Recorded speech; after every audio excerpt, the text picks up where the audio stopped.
Citoyennes, citoyens, chers amis, chers camarades, bonjour à toutes et tous et bienvenue pour ce nouveau numéro de la revue de presse du PRCF pour la semaine du 4 au 10 septembre 2023. Et nous commençons tout de suite avec l'événement de la semaine dont vous n'avez certainement pas trop entendu parler dans les médias au centre. Oui, parce que l'événement de la semaine, c'est la convocation de Sébastien Ménez-Plié. Alors Sébastien Ménez-Plié, qui est-il? C'est le membre du bureau confédéral de la CGT et secrétaire national surtout de la fédération Mines et Énergie au sein de la CGT. Et il se trouve qu'il a été convoqué au commissariat de Montmorency, dans le Val d'Oise, le mercredi 6 septembre à 8h30. Un rassemblement était organisé pour l'occasion, un rassemblement de soutien auquel était présent le PRCF au milieu de la CGT, comme on atteste d'ailleurs la photo suivante qui démontre très clairement la présence du PRCF aux côtés de Sébastien Ménez-Plié. Que reproche-t-on à ce dernier? Des faits de grève, et certainement son soutien aux actions de coupure de courant ayant ciblé la Macronie à l'hiver et au printemps dernier, en pleine bataille des travailleurs pour faire reculer la contre-réforme des retraites. Parce que la Macronie ne saurait tolérer d'abord de connaître le sort que subissent des millions de travailleurs à qui on coupe le gaz et l'électricité, y compris l'hiver d'ailleurs, pour des impayés en hausse exponentielle. Et d'ailleurs, comment pourrait-il en être autrement à partir du moment où on assiste à l'explosion des tarifs énergétiques et au gel des salaires en même temps? Une Macronie qui tolère encore moins de voir se dresser une colère populaire croissante, qui a d'ailleurs eu l'occasion de se manifester publiquement devant le monde entier, à l'occasion de la cérémonie d'ouverture de la Coupe du Monde du rugby au Stade de France le vendredi 8 septembre, puisque Emmanuel Macron a été littéralement conspué par les spectateurs venus assister au match France-Nouvelle-Zélande, comme permet de le constater assez nettement l'extrait vidéo suivant. Emmanuel Macron va donc maintenant prendre la parole.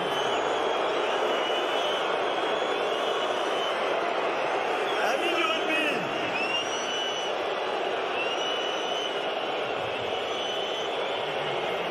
pour nous tous, Cette colère populaire que les secteurs syndicaux combatifs et notamment des unions locales, comme par exemple l'union locale de Tourcoing, des unions départementales comme celle du Nord ou des Bouches-du-Rhône, ou enfin des fédérations combatives, comme la fédération Mines et Énergie, on l'a dit, celle des cheminots, celle des industries chimiques, celle des dockers. Une colère populaire que ces secteurs syndicaux combatifs parviennent à organiser, en partie. Ce qui pousse la Macronie à accroître une féroce répression à l'encontre des travailleurs et des syndicalistes. Et s'il fallait résumer le programme social de la Macronie en un mot, c'est répression et mise au pas. Une autre illustration assez spectaculaire de cette semaine, et ça aurait d'ailleurs pu constituer l'événement de la semaine, c'est la publication par Gabriel Attal, le nouveau ministre de l'Éducation nationale, d'une lettre à destination des parents d'élèves, que ce soit de primaire, de maternelle, d'ailleurs aussi de collège ou de lycée, pour vanter les mérites du pacte enseignant. Alors dans certains établissements scolaires, la mission a même été confiée par des chefs d'établissement aux enseignants, chargés de distribuer un véritable tract politique que vous pouvez découvrir ci-après.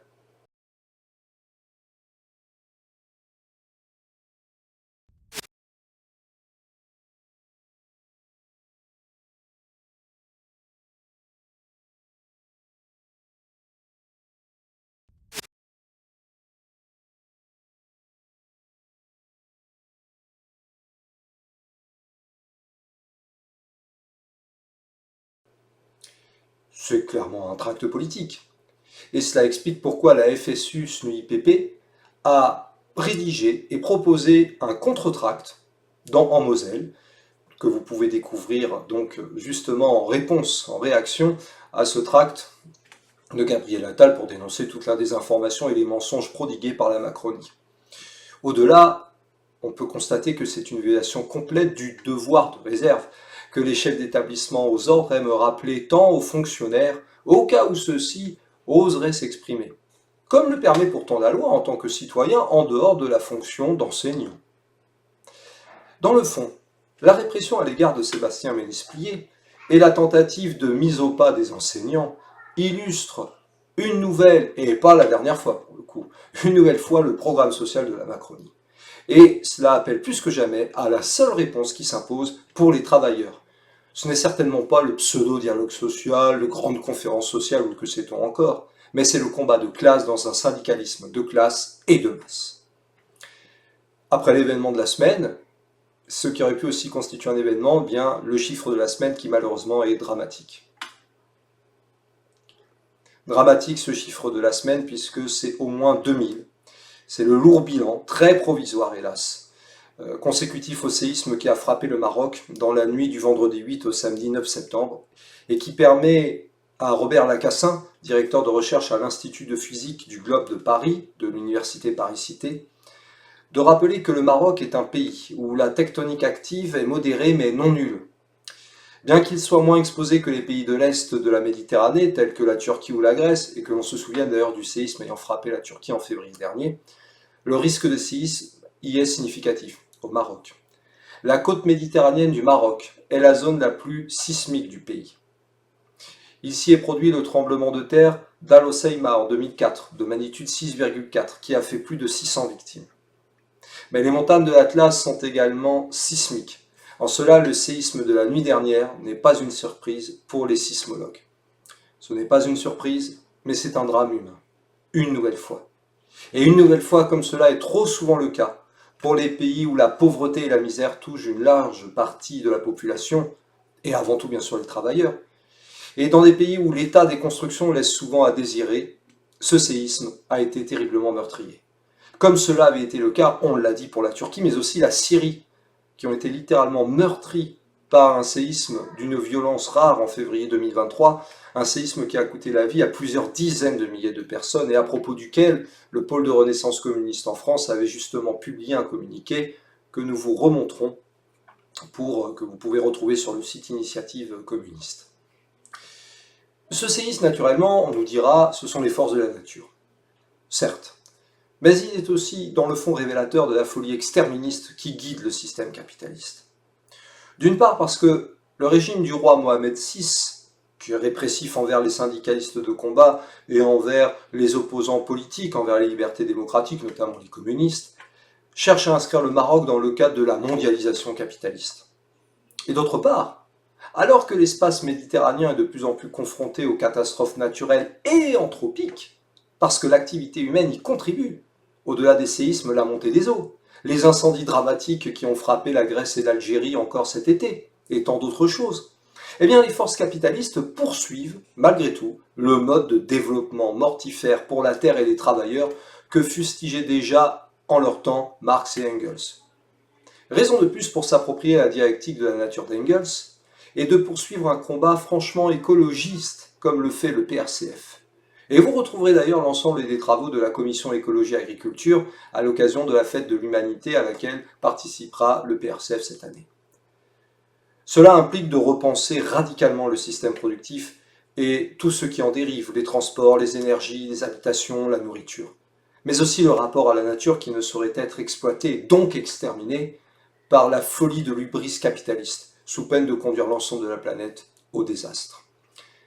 Un sujet un petit peu plus léger à présent, à travers une nouvelle rubrique que nous insérons dès maintenant, puisqu'après tout, il n'est jamais trop tard pour bien faire, c'est l'image de la semaine.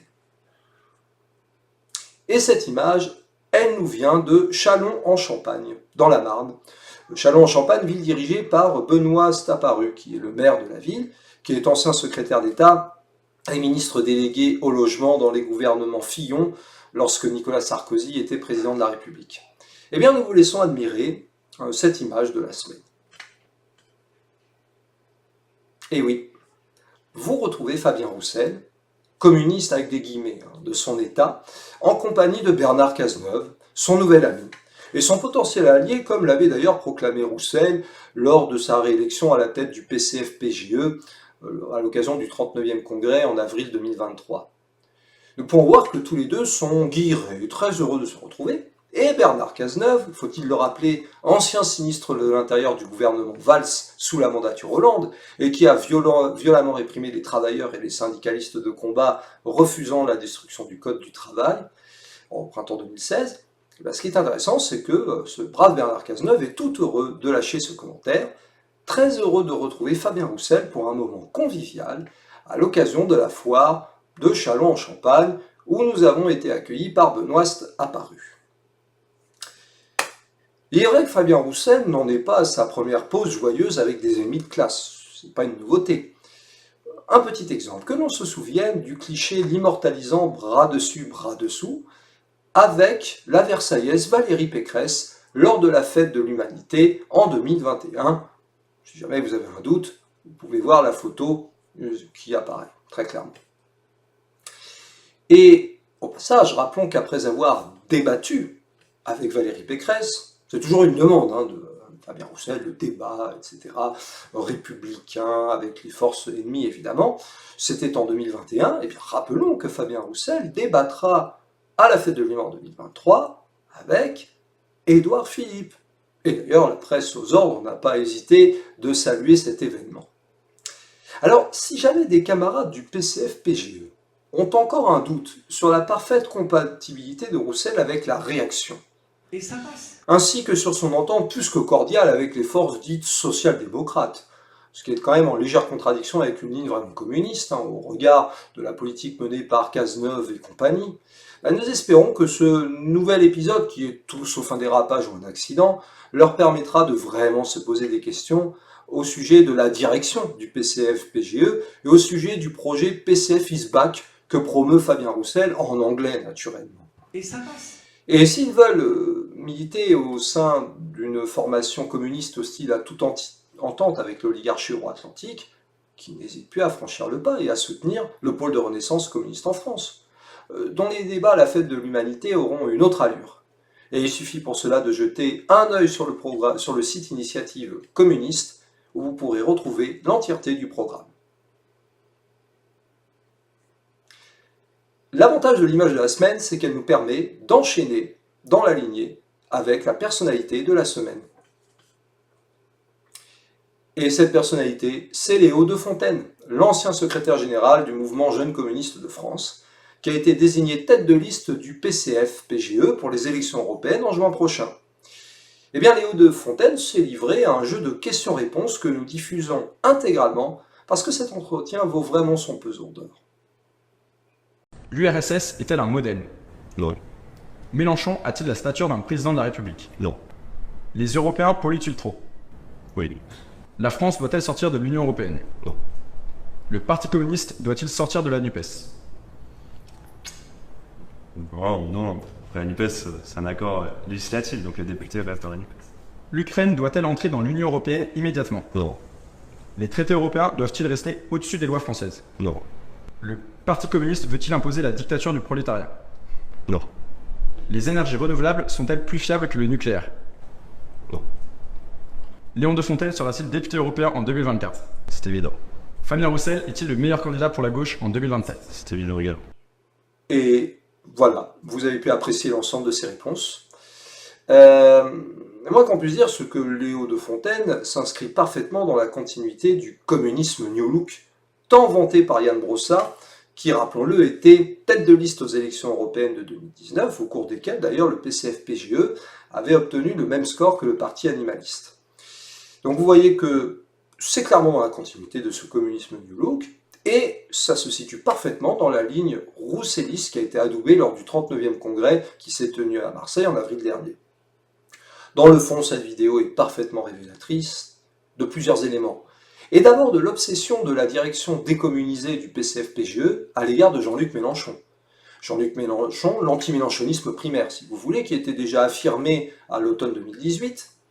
Jean-Luc Mélenchon, qui, il est vrai, a tourné Kazakh par rapport à la ligne de 2017, rappelons-le, qui était l'UE on la change ou on la quitte, pour privilégier une alliance électoraliste, la NUPES, avec l'EPS, EELV et le PCF-PGE. Cette vidéo est également révélatrice de la ligne européiste d'un parti confirmant depuis pratiquement maintenant 50 ans son tournant eurocommuniste, débouchant sur son asservissement à l'axe UE-OTAN. Et s'il y en a qui pensent que j'exagère, il suffit de rappeler le vote honteux et infâme des députés PCF-PGE à l'Assemblée nationale le 30 novembre 2022 en faveur d'une résolution de soutien, y compris militaire, à l'Ukraine, ce que dénonça à l'époque avec force le pôle de renaissance communiste en France, comme vous pouvez le voir au lien suivant. Et d'ores et déjà, pronostiquons que la campagne du PCF-PJE vantera la nécessité d'une autre Europe des gens et pas de l'argent, voire d'une Europe socialiste. Autant de fadaises que raillait déjà Jean Jaurès en 1898. Jean Jaurès, auquel Fabien Roussel a rendu un vibrant hommage en 2019 pour le 150e anniversaire de sa naissance. Car Jean Jaurès rappelait que tant que le prolétariat international ne sera pas assez organisé pour amener l'Europe à l'état d'unité, l'Europe ne pourra être unifiée que par une sorte de césarisme monstrueux, par un saint empire capitaliste qui écraserait à la fois les fiertés nationales et les revendications prolétariennes. Au lieu de cela, la France ne doit pas sortir de l'Union européenne, comme l'affirme Léo de Fontaine, et comme l'affirme également Macron, le PS, ELV, les eurogauchistes du type NPA, la direction européiste de LFI, mais aussi Le Pen, Zemmour, Dupont-Aignan et tous les LR.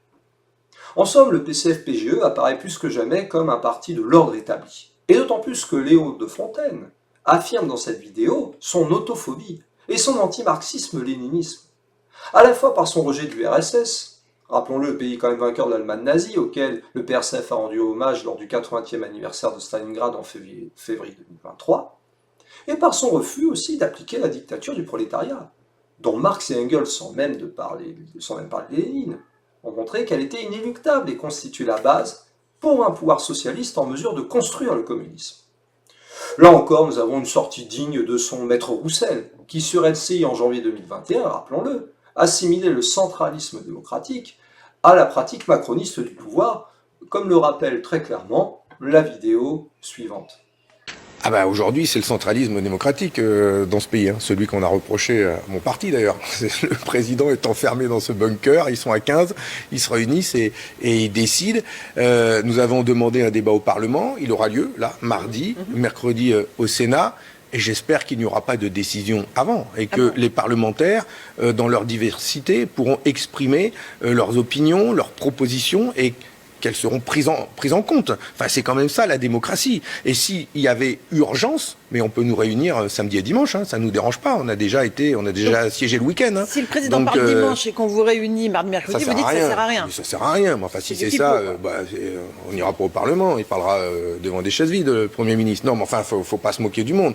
La démocratie, c'est une part de la solution dans ce pays, justement. S'il faut faire accepter des décisions difficiles aux Français, essayons de parler tous d'une même voix, en tout cas le plus largement possible. Moi, je ne suis pas dans l'opposition, je suis exigeant pour les Français. Et donc, je suis là pour faire des propositions, notamment d'accompagnement social. Au moins, Léo de Fontaine confirme-t-il une chose, l'urgence absolue de reconstruire un vrai parti communiste, l'objectif que poursuit le PRCF. Léo de Fontaine aurait pu être dans la catégorie de la déclaration de la semaine, mais celle que nous allons vous proposer vaut son pesant de cacahuètes très clairement. Voici la déclaration de la semaine. Et elle est signée Jens Stoltenberg, le secrétaire général de l'OTAN. Et elle ne manquera pas de faire du bruit. Enfin, pour peu qu'on s'y intéresse. Il s'agit plus que d'une déclaration, d'une confession, si ce n'est d'un aveu.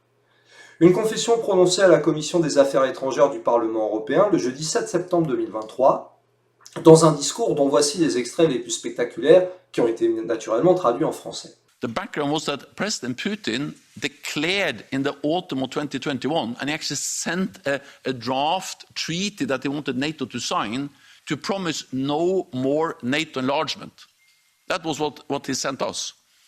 And that was a precondition for not invade Ukraine. Of course, we didn't sign that. Voici les extraits les plus spectaculaires qui ont été naturellement traduits en français. Le président Poutine avait déclaré à l'automne 2021, et effectivement, il nous avait envoyé un projet de traité dans lequel il souhaitait obtenir de l'OTAN l'engagement écrit de ne plus s'élargir. C'est ce qu'il nous avait demandé. Et c'était une condition préalable pour ne pas envahir l'Ukraine.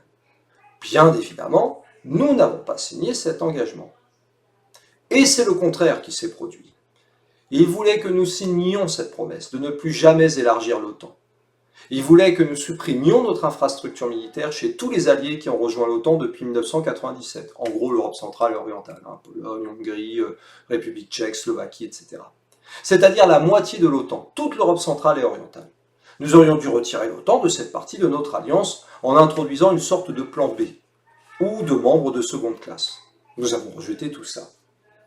Il est donc entré en guerre pour empêcher l'OTAN de s'approcher encore plus de ses frontières. Et Jens Stoltenberg d'ajouter, il a obtenu exactement le contraire, ça c'est une réalité aussi d'ailleurs. Il a donc renforcé la présence de l'OTAN dans la partie orientale de l'Alliance et a également constaté que la Finlande nous avait rejoints et que la Suède, à son tour, sera bientôt un membre à part entière de l'Alliance. C'est un petit peu, si vous voulez, le pile je gagne, face tu perds, en plein dedans.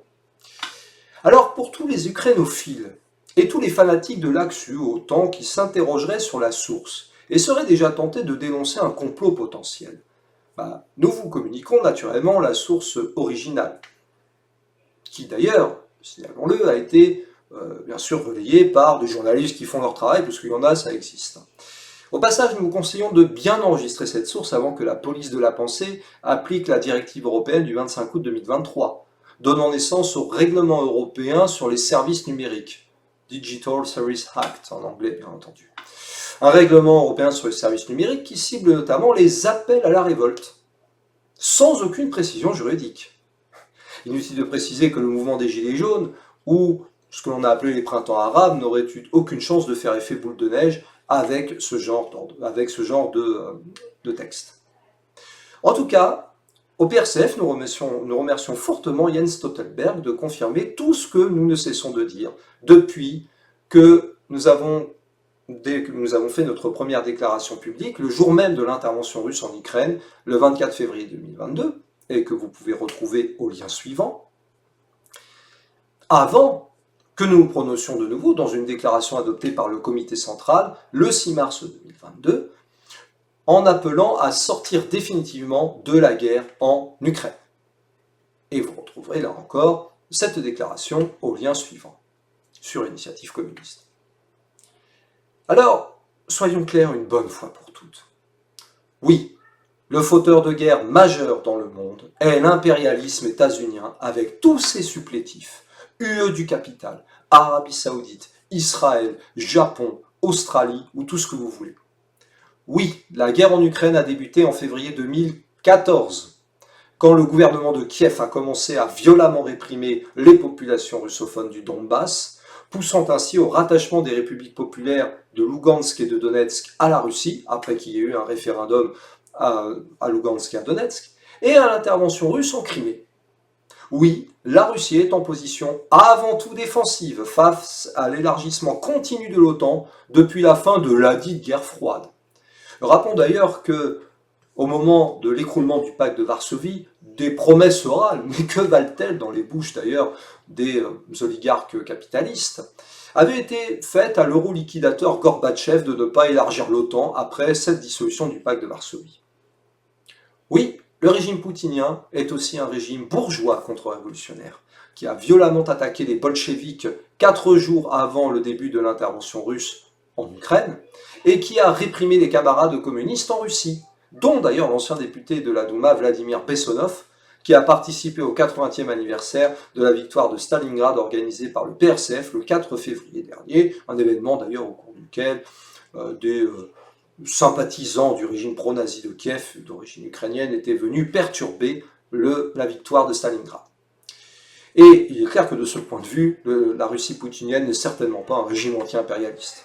Mais il n'en demeure pas moins que la Russie constitue une force refusant l'hégémonisme états-unien, tout en poursuivant ses propres objectifs géopolitiques. Et que la Russie trouve, à travers les BRICS, le moyen de s'y opposer plus facilement à cet hégémonisme états-unien. Sans même parler de la droite, qui dans toutes ses composantes, de toute façon, soutient l'Ukraine, jusqu'à s'engager pour les plus réactionnaires ou fascistes de ses composantes, justement, au sein des bataillons Azov et Haïdar, nostalgiques du pro-nazi et antisémite Stepan Bandera. Pour rappel, Stepan Bandera, c'est ce brave type qui collabora massivement avec le Troisième Reich contre le péril judéo-bolchevique. Mais au-delà de la droite, dans le fond, on sait très bien qui ils sont. Nous avons surtout une pensée pour toute cette fausse gauche qui appuie le régime pro-nazi de Kiev depuis le début, et qui soutient par conséquent, qu'elle le veuille ou non, l'axe UE-OTAN dans le combat pour les libertés. Alors cela concerne bien sûr le PS et Europe Écologie Les Verts, les plus euro-atlantiques et bellicistes qui soient. Cela concerne aussi les directions européistes, et peut-être quand même aussi certains militants malheureusement, du PCF-PGE et de LFI, à l'image de l'eurobéate Manon Aubry. Et puis ça concerne même des formations trotskistes du type du NPA. Dans le fond, les déclarations de Stoltenberg montrent également que l'interprétation de l'intervention russe comme déclencheur d'une guerre interimpérialiste est caduque. Parce que, comment peut-on imaginer que la Russie bourgeoise et contre-révolutionnaire a un impérialisme de taille comparable à celui de l'hégémonisme des États-Unis, et ce sans nier les éventuelles ambitions néo-tsaristes de Vladimir Poutine. Et comme si la Russie agissait avant tout dans cette optique-là. Le moins que l'on puisse dire est que sur ce sujet, comme d'ailleurs sur beaucoup d'autres, le PRCF aura joué un rôle d'avant-garde dialectique et franchement communiste, et notamment avec les partenaires de la reconstruction communiste comme l'Association nationale des communistes ou le Rassemblement communiste, et ainsi que certains secteurs combatifs de la CGT, pour dénoncer cette nouvelle agression de l'OTAN. Bref, on aura bien compris que cette déclaration est très intéressante, et elle confirme aussi quelque chose dont nous allons parler tout de suite dans la rubrique lue au quotidien. Pour cette semaine, un cri du cœur, qui provient du chercheur et écrivain allemand Hans Kundnani, qui vient de publier une tribune sur le site Le Grand Continent, au titre évocateur, contre le tournant civilisationnel de l'Union européenne. Et la présentation de l'article de préciser immédiatement, le fantasme d'une Europe blanche et chrétienne, longtemps refoulé, est aujourd'hui en train de gagner une partie des élites continentales, même au plus haut niveau. À l'heure où l'intégration européenne expose au grand jour sa composante identitaire, Hans Kundnani radiographie une union qui risque de basculer à l'extrême droite. Oui, enfin c'est déjà le cas en réalité, enfin très clair. Le ton est donné et va globalement dans le sens de ce que ne cesse de dénoncer et de combattre le PRCF depuis sa naissance en 2004. La fascisation galopante en Europe, même s'il y a bien sûr des divergences d'analyse avec Hans Kundnani.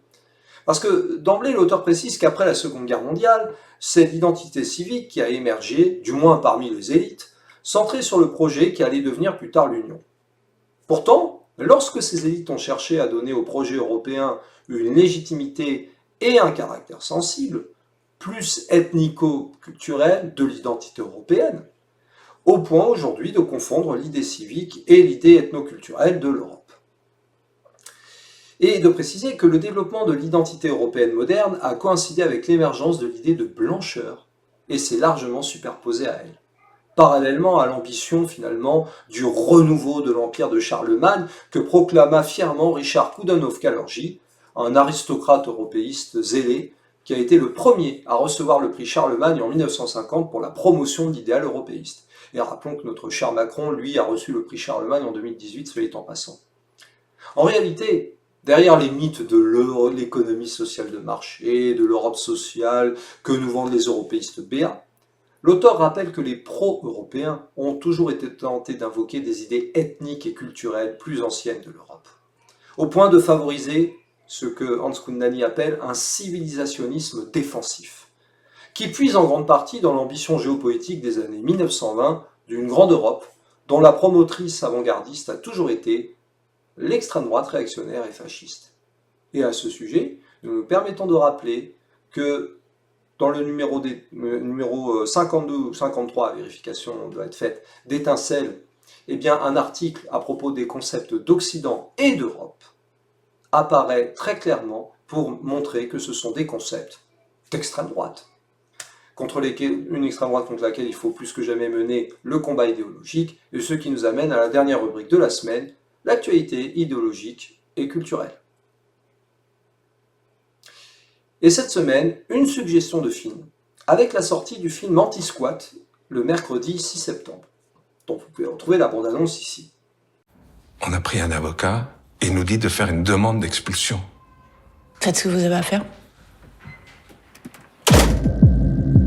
Je m'appelle Inès Viviani, je me vois bien property manager chez Anti-Squat. Je connaissais pas la protection par l'occupation. C'est quelque chose qui a du sens, donc j'ai tout de suite sauté sur votre annonce. Le rôle du resident manager, c'est de recruter les résidents, Ceux qui payent la caution tout de suite, vous pouvez rentrer, les autres vous partez. Les installer dans l'immeuble et s'assurer qu'ils ont bien compris le règlement. Pour ça, il faut s'installer avec eux. Les managers sont soumis aux mêmes règles que les résidents. Pas le droit de s'absenter plus de 2 jours sans autorisation, pas plus de 2 invités, pas de fête, pas d'enfants. Pas d'enfant. On dirait que je suis à camper. T'as bien dîné? Ouais, j'ai mangé chez Jules. Sa mère dit que tu m'as abandonné. En fait, faut bien qu'ils comprennent qu'ils sont résidents et pas locataires. Tu vas me filer un avertissement parce que je vends des baskets ou quoi? C'est sympa chez toi. C'est leur vie privée, non? Tu les flics, en fait, c'est abusé. Dites rien à vous, ça vous choque pas. Vous avez signé le contrat. Au bout de 3 avertissements, vous savez ce qui se passe. L'immeuble, ils le protègent, ils l'entretiennent, mais ils sont pas chez eux. Qu'est-ce que tu fais là? Personne ne doit te voir. Oh, pardon. Vous avez pas le droit d'être là. Non mais t'as pas compris, Claire? Qu'est-ce qui te prend? Je peux pas les renvoyer comme ça. Il y a plein de moyens pour faire partir des gens. C'est qui ces mecs? C'est toi qui t'es mise toute seule dans la merde. C'est nous ou eux? C'est ça?